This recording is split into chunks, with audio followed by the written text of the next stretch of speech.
যদি ভালোবাসা, আশীর্বাদ, শুভেচ্ছা না পাওয়া যায়, কোনো প্রচেষ্টাই সার্থক হতে পারে না।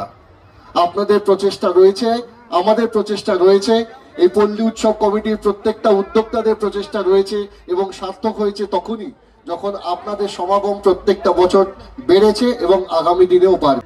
আমি যখন আসছিলাম তখন পবিত্র আজানের ধ্বনি এখানে ধ্বনিত হচ্ছিল, আর যখন আমরা বসেছিলাম তখন মধ্যখান দিয়ে এই পদযাত্রা করে যারা ঢাকের বাদ্যি বাজিয়ে বাজিয়ে এগিয়েছেন, আমার মনে হচ্ছিল সত্যি তাই, এটাই পল্লী উৎসবের প্রাসঙ্গিকতা, এইটাই হয়তো উৎসব, এইটাই হচ্ছে আমাদের প্রকৃতভাবে উৎসব, যে সমস্ত সাম্প্রদায়িকতার ঊর্ধ্বে গিয়ে যে রীতি, যে ঐতিহ্য নিয়ে, যে সংস্কৃতি নিয়ে আমরা বড় হয়েছি, নন্দীগ্রাম পল্লী উৎসব সেই ধারাকে অব্যাহত রেখেছে। ঢোকার সময় আজানের জয়ধ্বনি, আর যখন আমরা বসে রয়েছি তার মধ্যে দিয়ে আমার ঢাকের বাদ্যির ধ্বনি। এইভাবেই তো আমরা বড় হয়েছি, এই দেখেই তো বড় হয়েছি।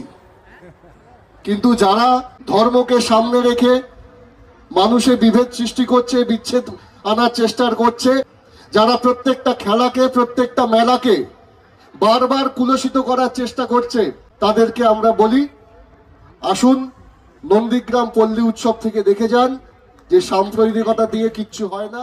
আমরা সম্প্রীতি বজায় রাখতে চাই, আমরা ভালোবাসি তাই।